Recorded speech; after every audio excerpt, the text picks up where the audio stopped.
Cerita berlatar pada tahun 1991 di Irak, kisah akan berfokus pada seorang tentara bernama Jack yang punya kelemahan yaitu rasa kasihan. Tidak salah memang punya kepedulian terhadap sesama, namun dalam situasi perang seperti ini, Jack harus menanggung akibat dari kelemahannya tersebut ketika seorang remaja yang dinilai lemah dan tak punya senjata, tiba-tiba saja menembak Jack tepat di kepala bagian sampingnya sehingga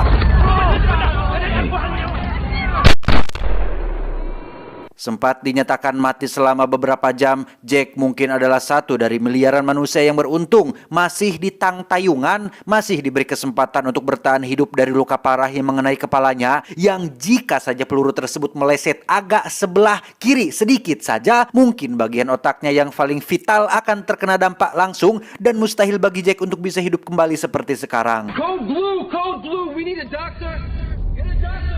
Singkat cerita, tahun 1992, Jack pun akhirnya dipulangkan ke tempat asalnya yaitu Amerika, yang tepat saat ia sedang berjalan entah kemana. Di situ Jack bertemu dengan sepasang ibu dan anak yang mengalami mogok mobil, yang karena si ibu sedang mabuk parah akibat minuman beralkohol, maka putri kecilnya yang bernama Anna pun meminta tolong Jack untuk memperbaiki mobil milik ibunya. Saat sedang memperbaiki itulah si bocil Ana tiba-tiba bertanya tentang kalung tentara yang Jack kenakan, yang lagi-lagi Jack yang punya rasa peduli dan perhatian kepada orang lain pun memberikan kalung tentaranya secara cuma-cuma, yang ketika mobilnya sudah selesai diperbaiki, alangkah tidak tahu dirinya ibu Ana saat mengusir Jack pergi jauhi putrinya, dan itulah efek dari miras alias Homer. Orang menjadi kehilangan akal sehatnya, bahkan tidak tahu rasa terima kasih atas bantuan yang telah Jack berikan. Selesai memberikan bantuan pada orang tak dikenal, Jack kembali melanjutkan perjalanan dan mencoba meminta tumpangan pada pengendara yang kebetulan lewat, di mana si pengendara yang baik hati ini pun bersedia memberi tumpangan kepada Jack, yang setelah beberapa jam melakukan perjalanan, mobil yang Jack tumpangi tiba-tiba diberhentikan oleh petugas kepolisian, dan sungguh sial nasib Jack yang harus dituduh sebagai tersangka atas kasus kematian si petugas polisi yang sebenarnya ditembak oleh si pengendara yang diketahui merupakan pelaku kriminal yang sudah lama dicari polisi. Karena Jack memiliki luka di kepalanya dan dianggap memiliki gangguan mental pasca perang di Irak, persidangan pun menyatakan Jack adalah sebagai ODGJ yang akan dimasukkan ke sebuah rumah sakit jiwa bernama Alpine Grove untuk ditangani oleh dokter dan pembimbing yang mungkin bisa menyembuhkannya.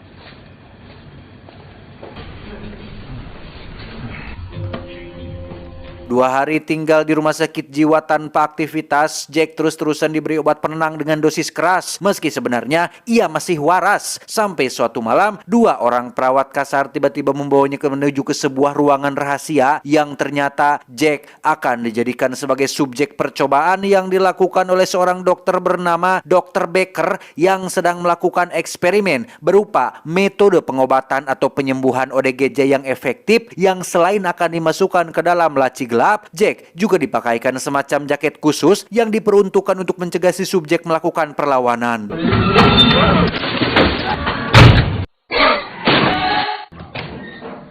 Malangnya nasib Jack yang harus mengalami serangkaian kesialan, sudah mah tertembak di medan perang, nolong orang malah dicampakan, ikut numpang justru dituduh melakukan penembakan, sekarang harus menjadi subjek eksperimen para dokter di rumah sakit jiwa. Bukannya sembuh, ini mah justru malah membuat orang waras menjadi tidak waras. Hey, harusnya metode pengobatan seperti ini cocok diterapkan pada tersangka kasus korupsi, mungkin bisa menyembuhkan penyakit mereka yang sering merugikan banyak masyarakat jadi waras. Hari ketiga Jack di rumah sakit, ia berhasil mendapatkan seorang teman bernama Rudy yang diketahui menjadi ODGJ setelah sang istri pergi dengan pria lain alias diselingkuhi, di mana kita juga akan diperkenalkan kepada dokter lain di rumah sakit ini. Beliau bernama Dr. Beth Lorenson, kita panggil saja Beth, seorang dokter muda yang mendedikasikan hidupnya untuk menyembuhkan orang-orang tidak waras di tempat ini. Malam harinya, Jack yang akan dimasukkan kembali ke dalam laci pun memilih untuk kooperatif, tetapi Ya, sempat melukai wajah Dr. Baker, Jack pun dimasukkan ke dalam laci tersebut dalam waktu yang cukup lama alias lebih dari 3 jam, di mana sang asisten pun sempat bertanya, apakah ini aman dok? Dr. Baker yang masih kesal pun mengatakan jika itu masih dalam batas aman, padahal ia hanya kesal karena wajahnya yang terluka akibat perbuatan si Jack barusan. Let me out of here. Kembali ke Jack yang lagi-lagi mengalami semacam halusinasi, namun kali ini semuanya terasa sangat nyata. Tepat di musim dingin, Jack terlihat sedang berdiri di depan sebuah kafe dengan seorang gadis yang menawarinya tumpangan. Sama seperti Jack yang mudah kasihan kepada orang lain, si gadis yang nampak berantakan dan suram ini pun kasihan melihat Jack kedinginan di luar sana, hingga ia mengajak Jack ke rumahnya untuk sekedar menghangatkan badan dari cuaca dingin di luar. Meski suka minum Homer, udud, dan sekilas nampak tidak punya masa depan, namun si gadis memiliki hati yang baik dan tulus. Hal itu terlihat dari bagaimana dia izin mandi dulu dan mempersilahkan Jack untuk memasak makanan apapun yang ada di kulkasnya. What's this?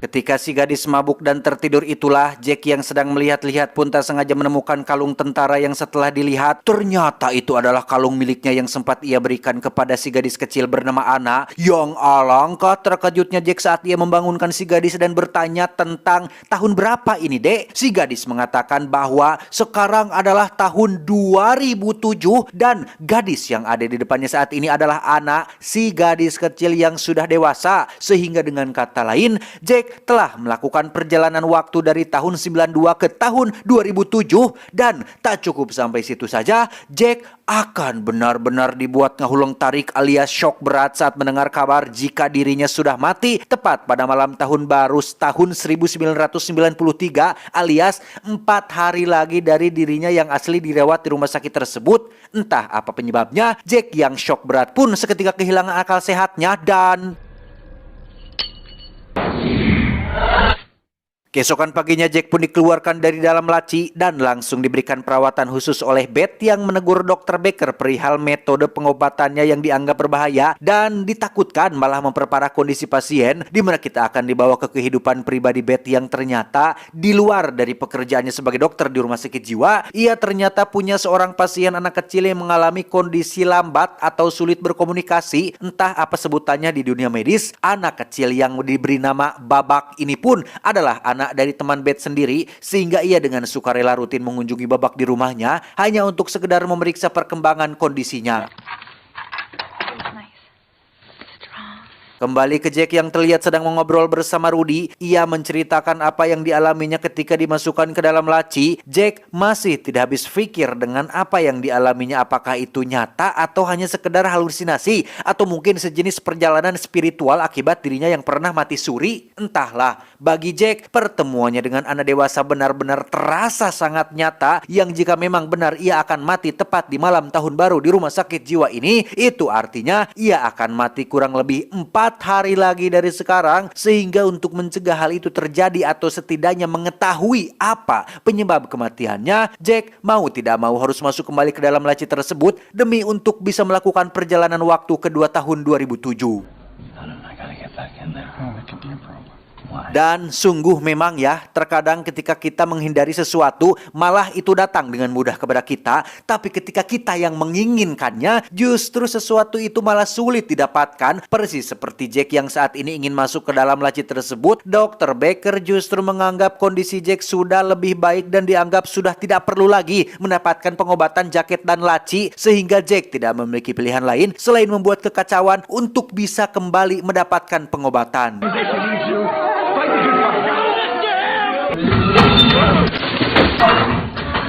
Dan ya, Jack pun kembali datang ke tahun 2007 tepat di depan kafe tempat Anna bekerja, yang setelah pertemuan kemarin, Anna akhirnya mulai percaya jika Jack yang ada di hadapannya adalah Jack di masa lalu yang pernah menolong ia dan ibunya. Sehingga setelah perbincangan panjang, Anna pun setuju untuk mengantarkan Jack ke rumah sakit jiwa Alpine Grove untuk mencari tahu penyebab kematiannya.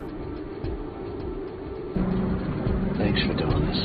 Setibanya di sana, Jack sebenarnya berharap bisa bertemu langsung dengan Dr. Baker untuk menanyakan langsung apa penyebab kematiannya. Tapi nyatanya, ia sudah lama tidak bekerja di rumah sakit jiwa ini dan justru Jack dan Anna malah bertemu dengan Dr. Beth yang ternyata masih bekerja. Jack mengaku sebagai keponakan dari salah satu pasiennya yang meninggal tahun 1992, di mana Dr. Beth mengatakan bahwa kematian Jack disebabkan oleh trauma dan pendarahan di kepala, di mana Jack yang curiga ada sesuatu yang dirahasiakan pun memutuskan untuk pergi ke ruang bawah tanah tempat dia sedang di dalam laci saat ini.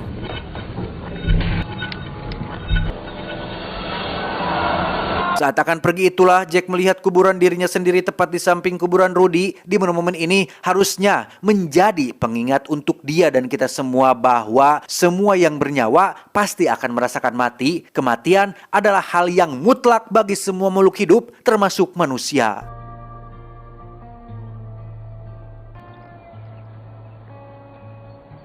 Sebelum kembali, Anna menceritakan tentang sosok Dr. Beth yang dari catatan yang ditemukannya, Dr. Beth diketahui pernah merawat seorang anak bernama Babak yang diduga mengalami kondisi lamban dan sulit berkomunikasi, namun pada akhirnya berhasil meraih kesembuhan berkat bantuan dan saran dari seseorang. Didn't even know that's what he was having before.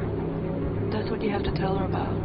Setelah kembali ke tubuhnya, Jack pun langsung dikeluarkan dari dalam laci dan mendapat perawatan dari Dr. Beth yang untuk membuktikan jika dirinya masih waras, Jack pun dengan jujur menjelaskan semua yang dialaminya termasuk sosok anak kecil bernama Babak tidak pakai pengpelangan yang saat ini sedang dirawat oleh Beth. Percaya tidak percaya, Beth pun menjadi kepikiran sendiri bagaimana Jack bisa tahu tentang sosok Babak. Bahkan ketika ditanya kepada ibunya sendiri, si ibu Babak ini menjawab bahwa dia tidak pernah menceritakan kondisi anaknya kepada siapapun, sehingga mulailah Beth percaya bahwa semua yang diceritakan Jack termasuk perjalanan waktu yang dialaminya mungkin adalah nyata dan benar adanya. Well, hello there.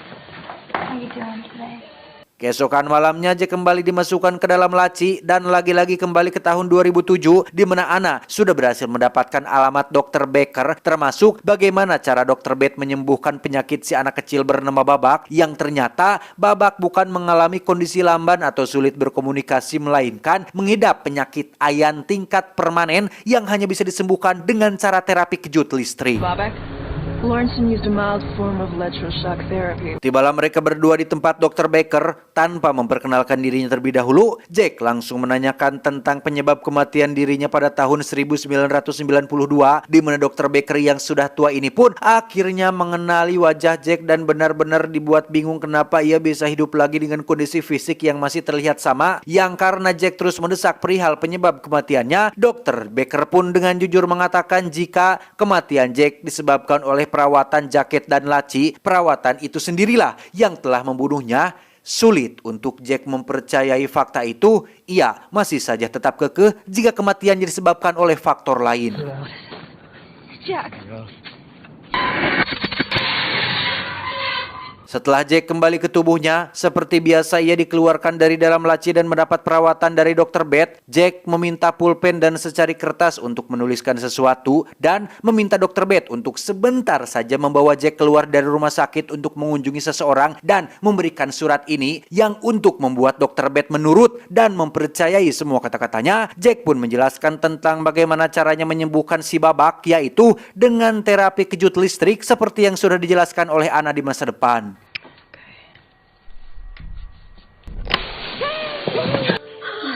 You're okay. Dan ya, cara itu ternyata benar-benar berhasil membuat si Babak sembuh dari penyakit ayahnya, sehingga Dr. Beth yang sudah 100% percaya kepada Jack pun bersedia untuk membantunya keluar menuju sebuah rumah milik seseorang. It's been decided. Ya, rumah yang dimaksud ternyata adalah rumahnya anak kecil dan ibunya. Jack ternyata hanya ingin memberikan sebuah kertas berisikan pesan penting kepada ibunya Anna yang terserah mau percaya atau tidak. Ini semua demi kebaikan mereka berdua dan Jack hanya ingin melihat Anna dewasa memiliki kehidupan yang lebih baik.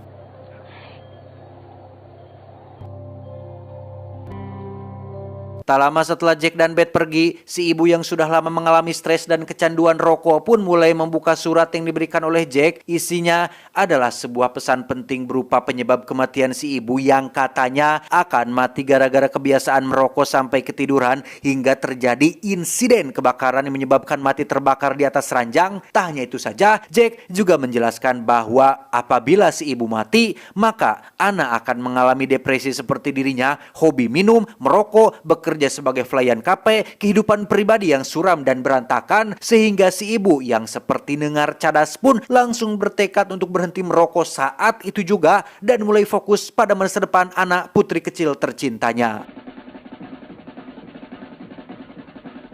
Kembali ke Jack yang tiba-tiba pusing dan terjatuh tepat saat sampai di rumah sakit. Bukannya segera minta diobati, Jack justru memohon kepada Dr. Beth untuk segera kembalikan dia ke dalam jaket dan laci yang biasa. Ia menganggap jika hanya itulah satu-satunya cara untuk dirinya bisa tetap hidup, karena malam ini adalah malam tahun baru yang menjadi malam terakhir dirinya hidup di dunia ini.